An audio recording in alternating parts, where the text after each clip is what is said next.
Welcome, everybody. I'm Angie Manning East, the Communications Manager at the Convention and Visitors Bureau, and I'm very happy to see the turnout and all the families here. It's just so wonderful.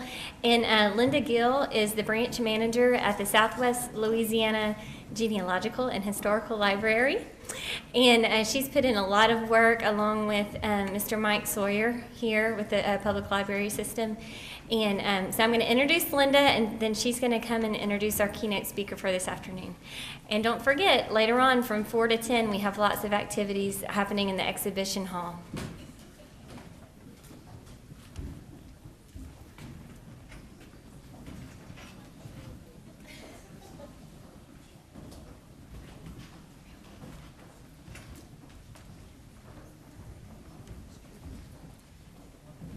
Thank you, Angie. I wish that I could speak French to greet you, but unfortunately I can't. And I can't take credit for everything that's done here. Our genealogy staff and our volunteers are the ones that are to be commended. Our genealogy staff, I think, did a wonderful job of making displays to show how the Acadians lived differently once they got to Louisiana. The climate was different, so it didn't just affect their clothing, but it also affected the food that they ate and everything. We're real honored today to have Stephen White come and speak to us. We at the Genealogy Library have heard of him for years because we have some books that he has written and that people treasure. Are they in reprint? Not yet. Okay, but they will be? Because we are asked on a regular basis. And we don't have we don't have a second set. That's the only reason why we don't have any here today. We can't take something out of our library that we have a chance of losing and not be able to replace. But like I said, we're honored to have Stephen White. Mr. White is a graduate of Harvard College and the University of Pennsylvania Law School. He was practicing law in Boston when he was offered the position as genealogist at Moncton University's Center for Acadian Studies. I won't try to mispronounce it. He worked on the dictionary for almost 30 years and published the first 2 volumes in 1999. Now, this is from the internet, and it says he is currently compiling more volumes. Is that correct? Oh, great. The more the better. He's actually an Acadian LeBlanc descendant, despite his name. You know, here in Louisiana, we have some Youngs who are actually Lejeunes. So that's interesting how the names change. But with nothing further to say, I'm going to welcome Mr. White. Thank you for coming.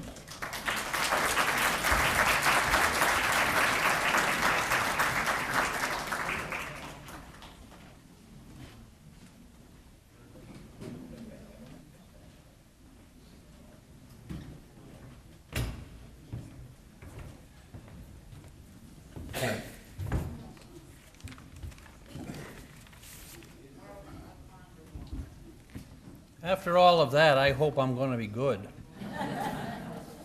I want to thank all of you for coming out to hear me. It's been very nice being here in Louisiana again. I was here, of course, in 1999 with the Congrès Mondial, and I don't know if we had such big crowds. We had some pretty good meetings. But today, I have a little bit of a different type of a presentation than some of the others I've given in the past. Often I'm invited to speak about specific families, and today I'm speaking about some more specific historical incidents that occurred in Acadian history. And particularly today, I wish to introduce you to some remarkably courageous men in this first presentation. Men who defied the might of the British Empire and who also feared nothing about the dangers of the wilderness of North America. These men had learned to be self-reliant, and they learned which of their comrades were the most reliable. These were men who had, in some cases, descendants here in Louisiana, and they all lived a very long time ago. They came here, or some came here eventually after many problems, but what I want to talk to you about is this particular group. There were 21 men who were categorized by the British at the time of the expulsion as the most dangerous men, the most rebellious men in Acadia. And because of this characterization, which we don't really know exactly how they determined this, but because of this characterization, these men were treated quite differently from all the others who were deported in 1755. Rather than be loaded aboard the normal transports, they were put on one of the escort vessels, the frigate Siren, and they were held under close surveillance in the transportation or the deportation. They left the Chignecto region on the 13th of October in 1755, along with the other vessels, because this was the escort. Well, it was one of the escort vessels that was escorting the transport ships that carried the Acadians being brought into exile. And this ship, the Siren, or the frigate, arrived in South Carolina on the 19th of November, 1755. Now, as I say, these men were considered the most disaffected among the Acadians, and the captain of the frigate delivered them and reported to the authorities in South Carolina that these were men to be kept under close watch. That they were dangerous men, the most dangerous men in Acadia. Now, these facts have been known for a very long time, because there are ample records that tell us these things. But what wasn't known for a very long time was exactly who these men were. And Paul Delaney, who is in the second row here and who was very proud to have contributed to this research endeavor, as he told me before this meeting, is chiefly the person who did the research on these 21 men to try to find out who they were, and it's as part of a long-range research project that was published in 2005 in a collection of articles which dealt with the Grand Dérangement, or the deportations of the Acadians. Now, how do we know who these men were, and what do we know about them? In the case of 5 of these men, there were 5 who were deemed the most problematic, and the British put them in a workhouse where they could be employed after their disembarkation.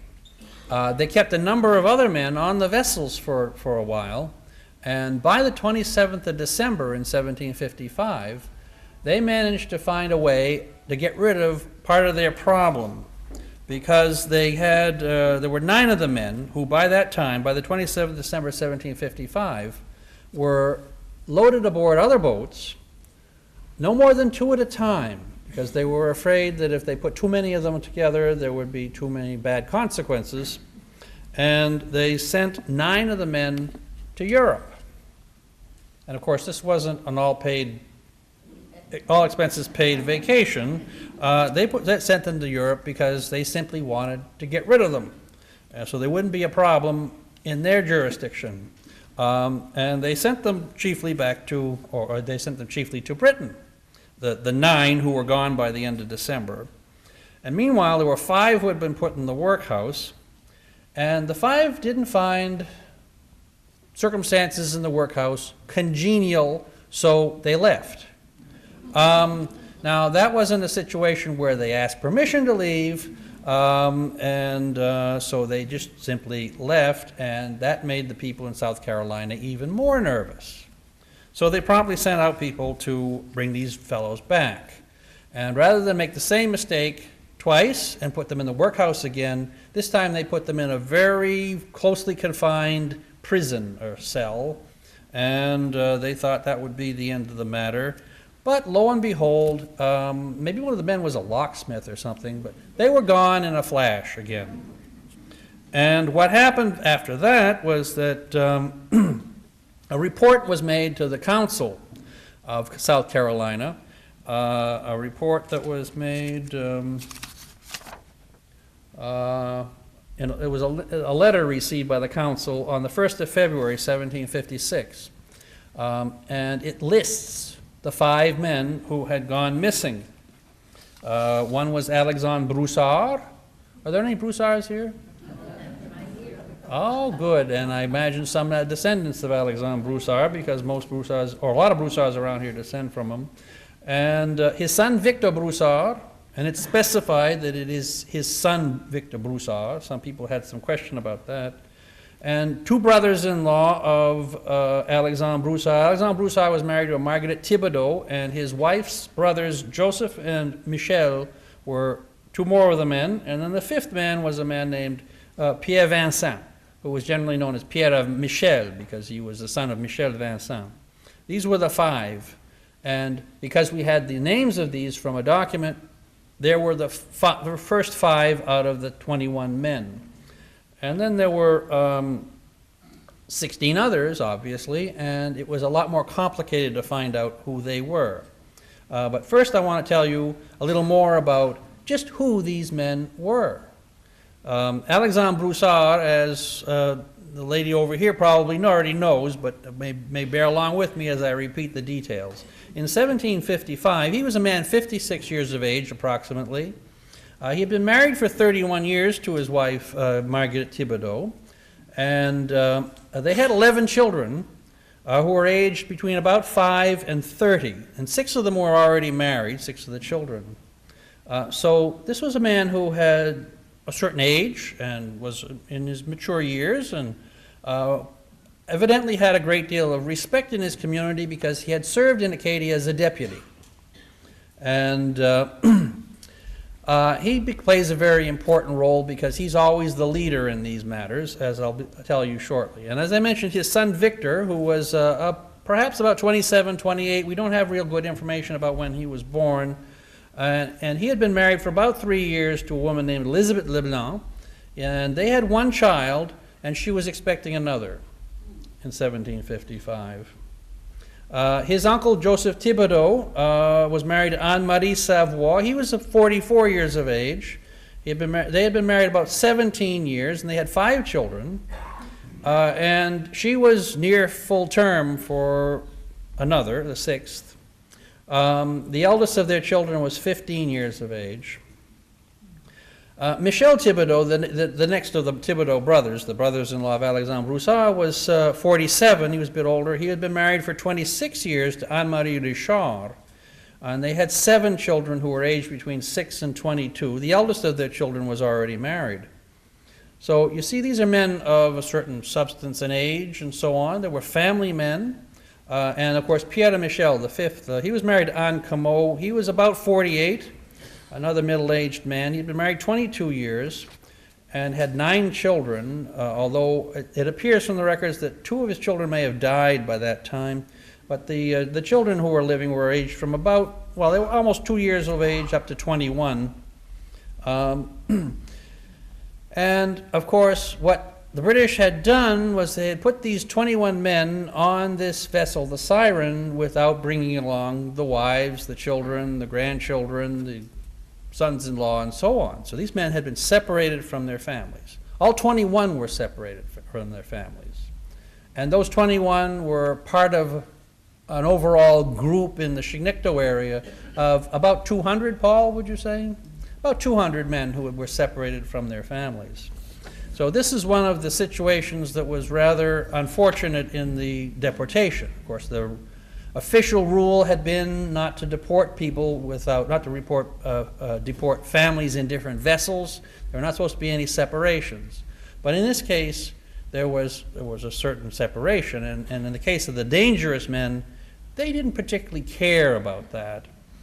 In the other instances, one might say that, well, they had a little more concern, and for the 200 families, who were, or approximately 200, well, there were 200 men, but the men weren't all married, so 140, 150 families that were affected.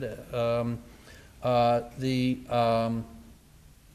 thing there was, of course, that the British had planned that when they put the men on the vessels and then called the women and children to come in, that they simply would trot in and join their, if they couldn't join their husbands on the specific vessels, at least they could go on other vessels and be deported to the same places.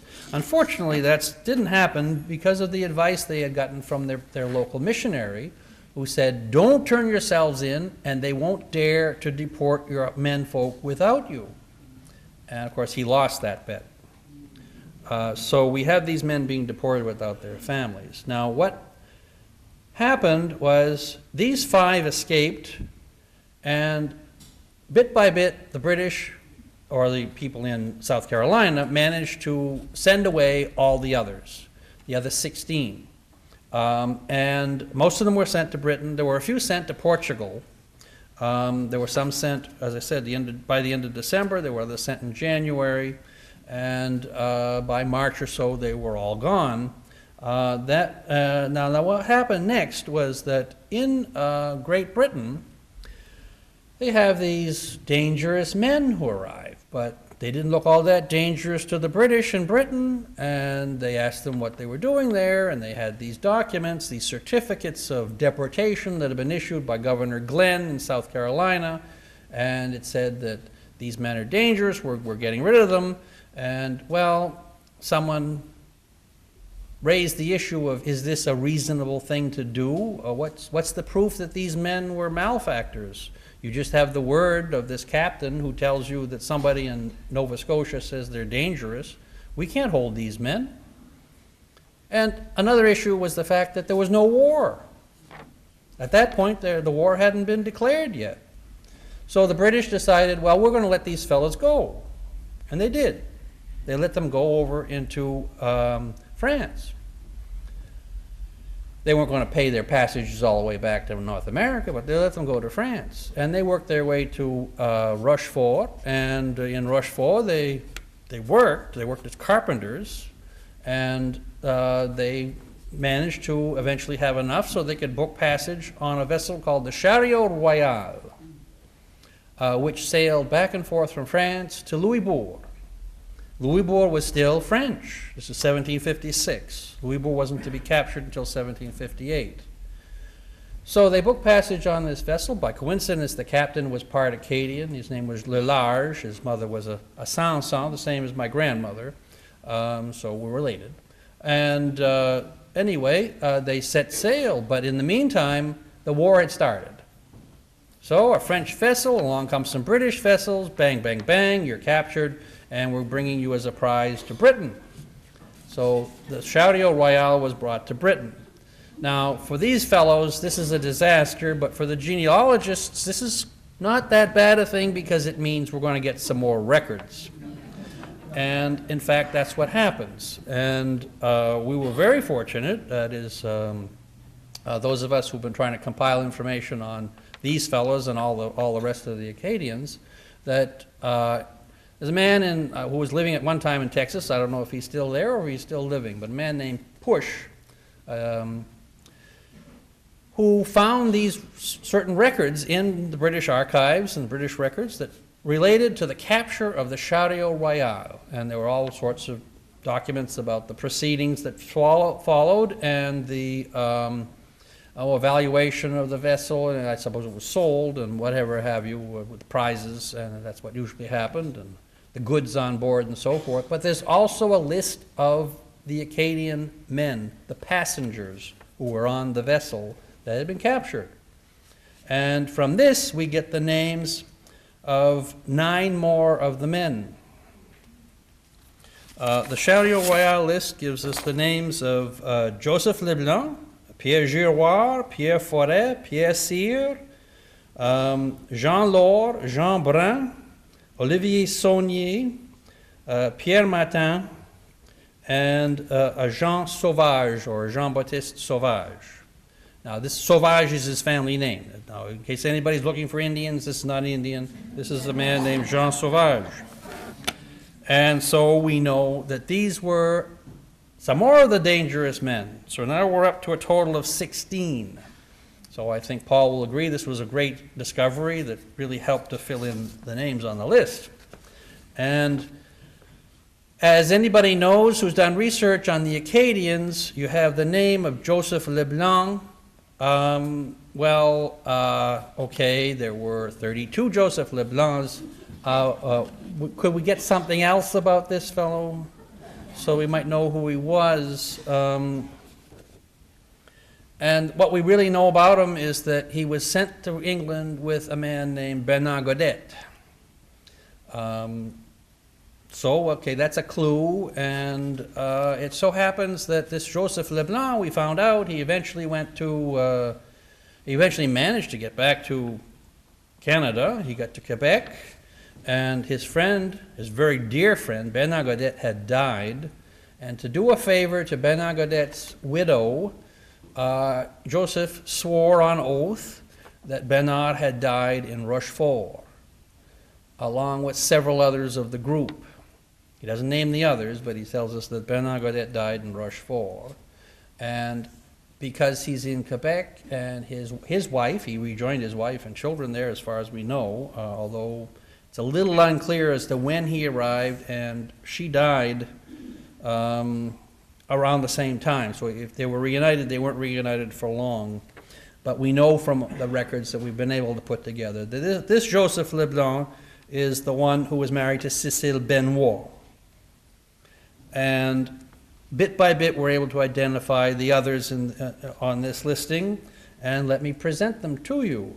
Joseph Leblanc, for example, was 29 years of age. He'd been married to Cécile for about 6 years, and they had been living in Memramcook. They had 4 children, and it's probable that Cécile was pregnant when he was taken away from her. So again, we have another one of these tragic separations. And we know from his deposition that he had known Bernard Godet since they had been children. His friend Bernard Godet was married to Cécile Thibodeau. He was 28 years of age. They had been married about 7 years. They had 3 children who aged between a newborn and one 6 years of age. And Pierre Giroir, for example, he was 34. He was married to Marie-Joseph Forêt. And they had been married 12 years. He was 30, as I mentioned, he was 34. They had 6 children between the ages of 7 months and 10 years. He was the brother-in-law of a man named Pierre Forêt, who was in the group.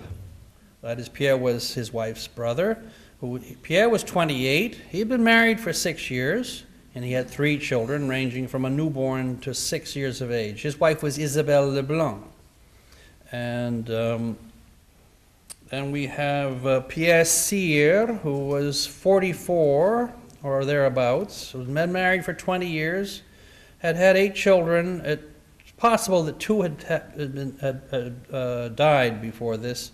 The survivors were aged between a year and 18 years of age. His wife was Anne Poirier. And these 4 were all living in Memramcook, which is also where Joseph Thibodeau, one of the 5, had been living. And then we have a group of men who were from Chipoudi. Michel Thibodeau had been living in Chipoudi, but then also Jean Laure was living there. He was 46, been married for 18 years, had 8 children, aged between 3 and 17, and his wife, Marie-Madeleine Cameau, was expecting another. And then we have Jean Brun, who was 40, married 13 years, 6 children, aged between 1 and 12.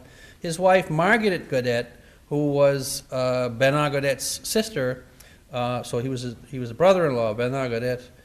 She was 7 months pregnant.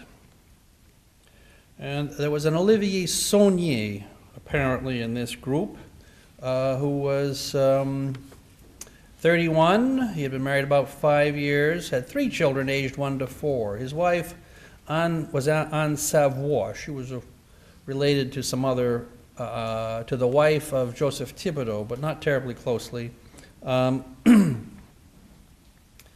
we have Pierre Martin, who was 37, married 11 years, had 6 children, aged 1 to 10. His wife was Marie-Joseph Thibodeau, and she was a sister of Michel and Joseph Thibodeau. I mention these relationships because they are significant. It's the common thing, or it was the common thing in Acadia in the old days, that people settled in family groups. And people who had common experiences were often interrelated, and these interrelationships contribute to assure us that the identifications of these people are correct.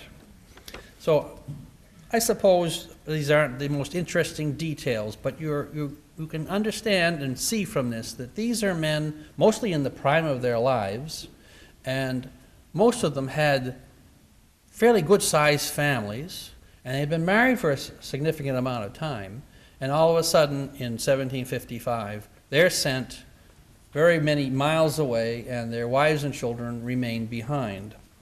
So that this whole episode was a very traumatic one for these men. It caused them a great deal of suffering. And then, as I say, they were reshipped, most of them, to England, and as we see, they tried to come back, and then they ended up in England again.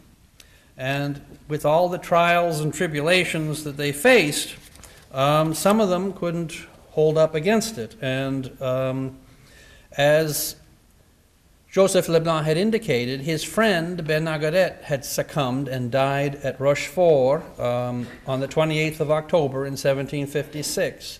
We have found in the records of the Hôpital, the hospital, the Marine Hospital, they call it, L'Hôpital de la Marine at Rochefort, we found the record of his death. Actually, it's a man in France named Jacques Neroux who found that. And then when the records were readily available on the internet, Paul Delaney found the record of the death of Ambroise Brault.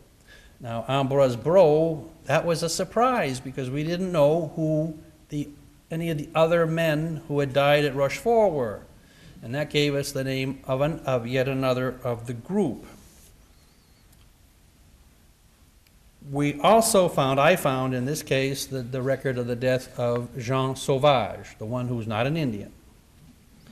He died in Rochefort a year later.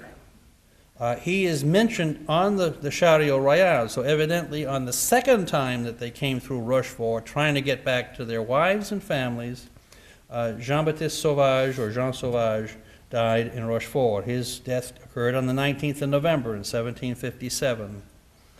He was another one of the men who was quite young. He was only about 28. And unfortunately, we know absolutely nothing about who his wife was. It appears from the census records that he may have had a daughter and possibly other children, but we haven't traced any more about his family.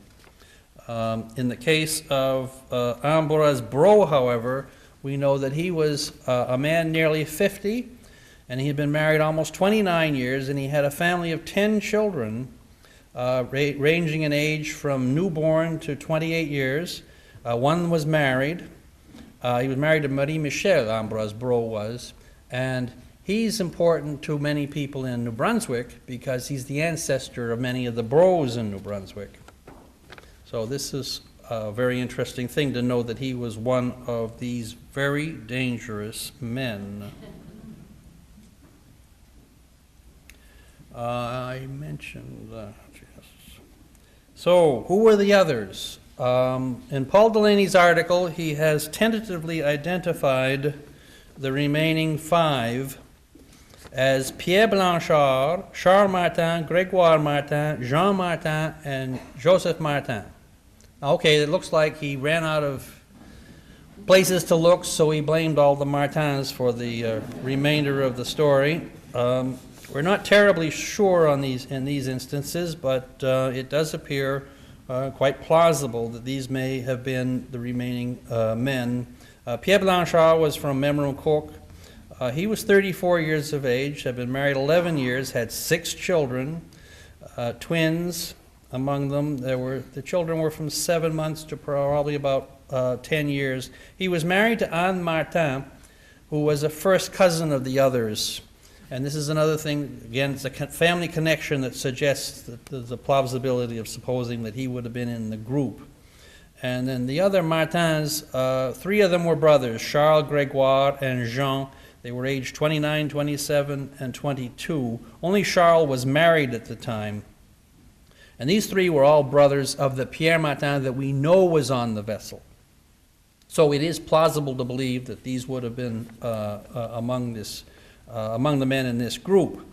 And then the other Joseph Martin was a cousin. He was married to Marie-Joseph Comeau. He was 23 years of age, a very young man.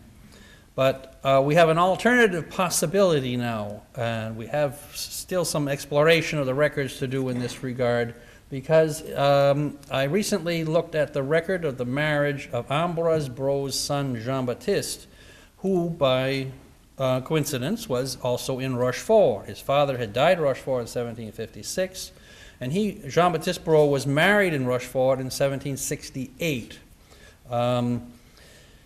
We have certain evidence that he was a brave man because he married a woman who had already been widowed 3 times. Marie-Elizabeth Girard, and she was a French woman, so he didn't have aunts and grandmothers to advise him as to, I mean, if this was an Acadian boy, Acadian girl, well, okay, she's been married 3 times, but it's not her fault. But in this case, he took a real chance. In any event, his marriage record, there's a detail, we knew about his marriage, but I didn't have all the details from his marriage record, and as I say, all these records are now available online, and it specifies that he had been in Rochefort for 12 years.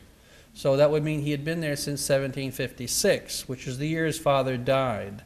So it seems that he would have accompanied his father on this expedition, if you will, this punitive voyage, or the punitive voyages that resulted from them being considered among the most dangerous men.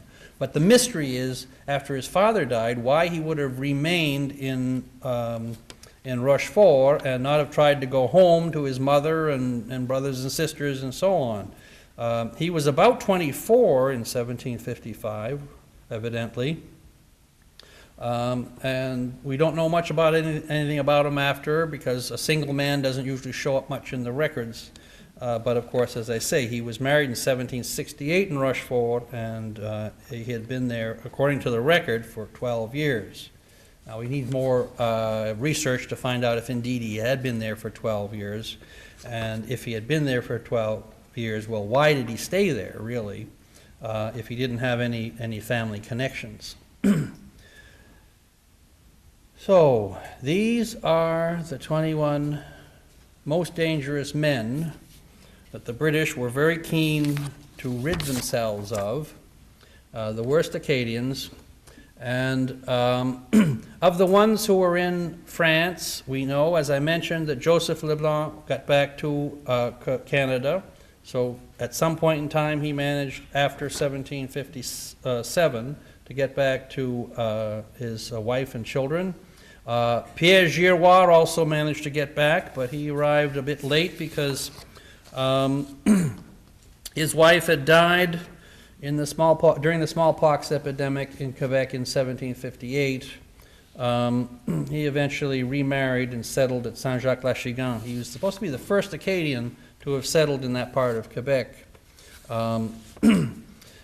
Jean Brun also managed to get back to, I should mention that Pierre Giroir, another thing we know about him is that he gave testimony that Jean Laure had died in Portsmouth, England, so that his Jean Laure's widow, Marie-Madeleine Comeau, was able to remarry. She had proof that her husband had died.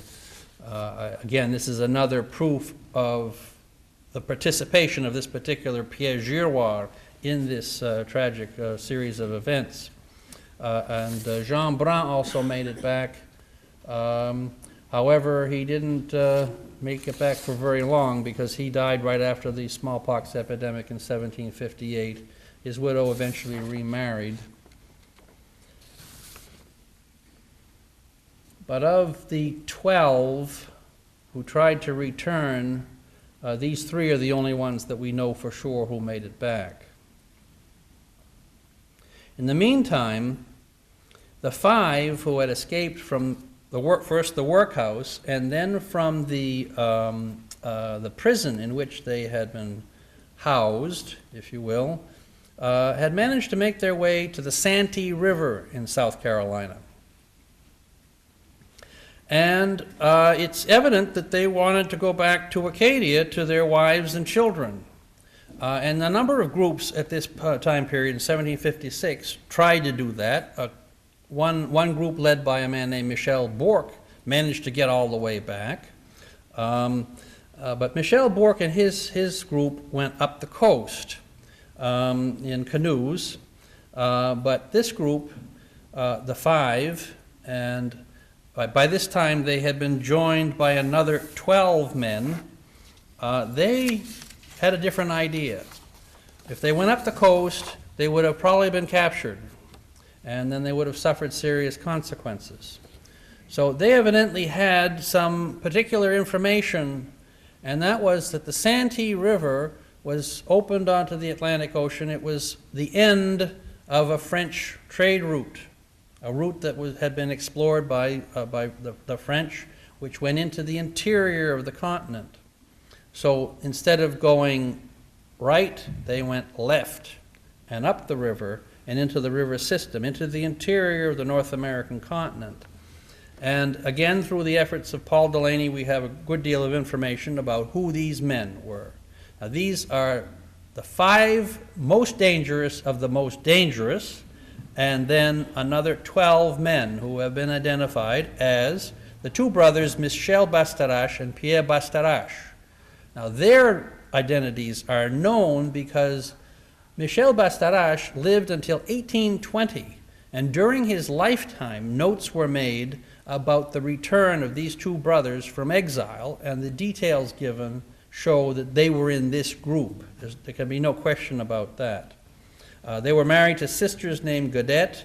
They were quite young men. Michel was only 26 at the time of these events, and his brother was 5 years older. They had been married relatively short time. Michel had 2 children, and Pierre had 3. And of course, they were young children, and as near as we can determine, Michel's wife, Marguerite Godette, was expecting when he was taken from her. We find the 2 brothers later in the listing at Miramichi in 1761, so definitely these men made it back to Acadia. Then there were 3 more brothers named Haché, Jean, Michel, and Pierre Haché. And Pierre Haché was married to a Marguerite Hébert, and we believe that another man in this group was his father-in-law, Pierre Hébert, the one who was married to Madeleine Godette, and his brother-in-law, Pierre Hébert, who was junior, if you will. We also had in this group Pierre Cormier, who was married to Judith Haché, and Jean-Baptiste Savoie, who was married to Marie Haché, 2 sisters of the 3 brothers. So again, we have family relationships which are critical in the notion or in the identification of these particular men. We also have Joseph Léger, who was married to Claire Leblanc. Claire Leblanc was the sister of Victor Broussard's wife. So possibly that's how these men start to get involved in all this, through the connection between Victor Broussard's wife and Joseph Léger's wife. Of course, the wives weren't there, remember. They're back in Acadia, and these men wanted to get back to their wives and their children bad enough to risk everything. The last man was a man named Michel Dupuis, whose wife was a first cousin. She was a Savoie. She was a first cousin of Jean-Baptiste Savoie, the man who was married to one of the Haché sisters. You see, we have these family groups. And these 17 men set out and went up the Santee River. And the Santee connects into the Tennessee Valley system. And there's a river, one of the tributaries, that's actually called the French Portage River. So this is, again, evidence that this was a French trade route. This was a route known to the French. And evidently, Alexandre Broussard and his crew had found out about the existence of this route. It would have been foolhardy to set off into the interior continent without any knowledge whatsoever of what might occur afterwards, although at this point they didn't have a whole lot to lose, and they had everything to gain back. So they went up the river, up and through the system. Incidentally, they would have gone right through the Vanderbilt's estate, Biltmore, because that's where the French Portage River goes through, and where the portage would have actually been. And then down into the Tennessee system. And we have a traditional story that's been passed down that they went down one great river and it met another great river. That river that the Tennessee meets is called the Ohio River. And then they decided they would go downstream of that river, and it's not very far, and that meets another river, an enormously great river, which is called the Mississippi River. And in this instance, unfortunately, the Mississippi was going the wrong way because they couldn't tell much. They didn't have a lot of sophisticated equipment, but they knew the difference between north and south, and south was not where they wanted to go. They wanted to head to Canada and then get back to Acadia. So they had to turn around there. It was complicated because, now this is another point, is that, you know, we get all these kind of legendary stories or ideas that, well, our ancestors were always, when they got in trouble, they were always helped by the Indians. Well, not in this instance. Because here are these fellows, and they were captured by Indians. And they were only released after they ran across a French trader who bargained in some way to get them out of Hawk. And then they came up the Ohio River. Now, from that point, their job was certainly not over, but at least they were on the right road, because the Ohio River goes up to where it originates, where Pittsburgh is now, the confluence of the Allegheny and Monongahela rivers. And at that juncture, the French had built a fort, Fort Duquesne. And once they arrived at Fort Duquesne, they were some glad, because then they were safe. And from there, it was very easy to get directions. Okay, you go down here, you turn left at the corner, and eventually you're going to get to the city of Quebec. And it so happened that of the group, now by this time, they had been through some very hard times. They had been through the wilderness, the real wilderness of the interior of the North American continent. They saw things they had never seen in their lives or imagined existed. The story is, in one case, that they found a tree that had fruit on it, and they were really low on supplies, and those fruits looked really good.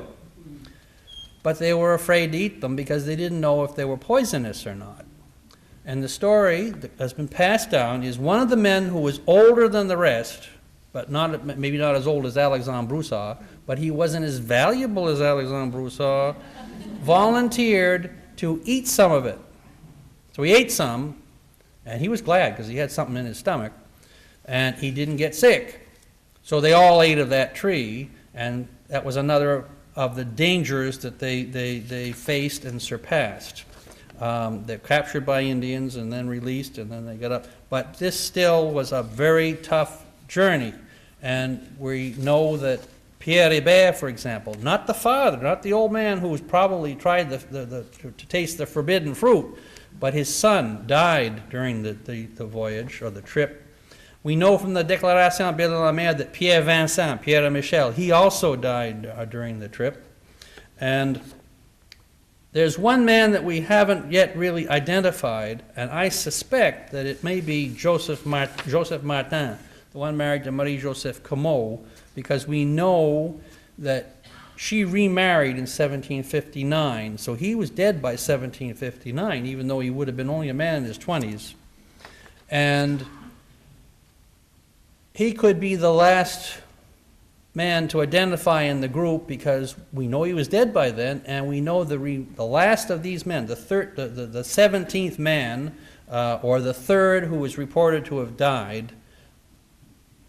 So we have to have somebody who died, who didn't survive, and this is likely who it was. So there were 14 who survived all this, this great trip through the interior of the continent. 6 of them remained in Canada, in the region around Quebec, because they found their families there. 8 others passed on to Acadia and rejoined their families there. And in 1760-61, Alexandre Broussard talked to a man named Gamaliel Smethurst, an Englishman he met, and he told him the story about how he had been taken prisoner to South Carolina, and we know he came back. We don't know, Smethurst wasn't interested enough in writing down what he might have been told about the return trip. But wouldn't it be wonderful if somebody had been there with one of these cameras to record that story? And you know that Alexandre Broussard, as mentioned initially, was an ancestor of a whole lot of people down here in Louisiana. His son Victor, unfortunately, only had a couple of children that we have records of, and we don't know what happened to them. So, but Pierre Vincent, the man who died on the trip, he's the ancestor of some of the Vincent here in Louisiana. And of the, that's with reference to the 17 who came back, and with reference to the 21 most dangerous men besides those three, Alexandre, Victor, and Pierre.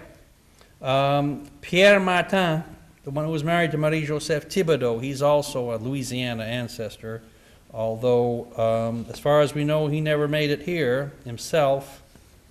But some of their children are in the census and in the Atakapa in 1766. So those are the most dangerous men. Those are the ones who came back. And that's what I have to say to you for the first of the two presentations. And thank you very much for your kind attention.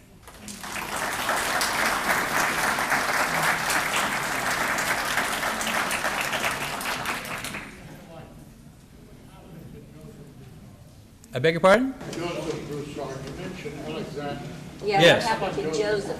You didn't mention Beausoleil, Joseph Broussard, the brother to Alexander. Joseph Broussard de Beausoleil? Well, no, because he wasn't on, he didn't get deported. Joseph Broussard de Beausoleil was not deported. Although, well, I should modify that. He might have been deported in 1762 in the deportation to Massachusetts, but that didn't last but a few weeks. But it was Alexandre who was deported to South Carolina, and then Alexandre who came back on this remarkable trip through the interior of the continent. We know that because of the fact that he's specifically mentioned in the records in South Carolina.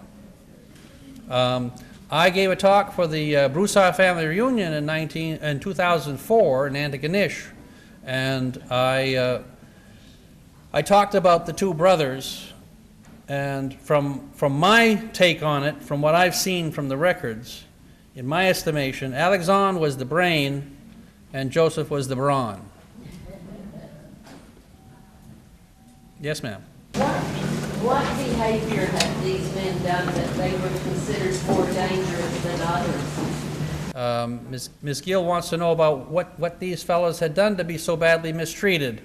No, that's not the words I use. Of course it's not the words you use, because you're not Acadian.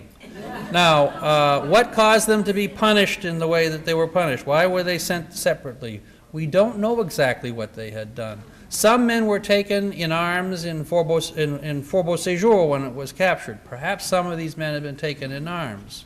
Alexandre Broussard had been deputy, and some of the deputies had been less agreeable to the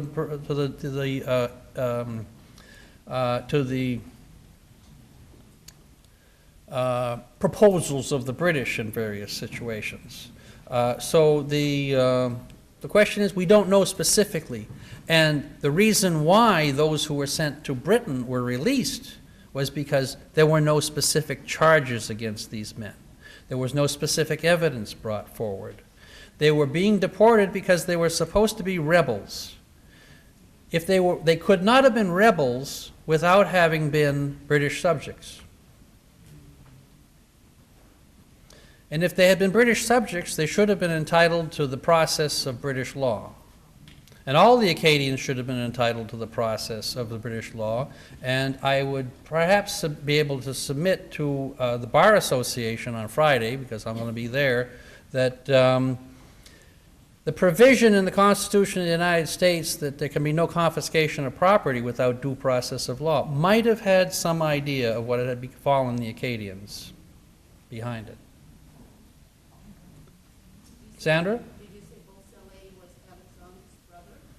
Oh yes, there was Alexandre, Claude, Joseph, and Jean-Baptiste. They were all sons of François Broussard and Catherine Richard. But Alexandre and Joseph are the two that are most famous. Perhaps because they were the most, let's say, dynamic genealogically. Yes, sir? Coming back to Beauséjour, were there any lists of who they actually took in arms from the? No, there are no lists of the men who were taken in arms. What is it? 300, I think they said they had in arms. There are no lists of lots of things. There are lots of documents that have disappeared. We know that from the instructions given and from the various records that were made that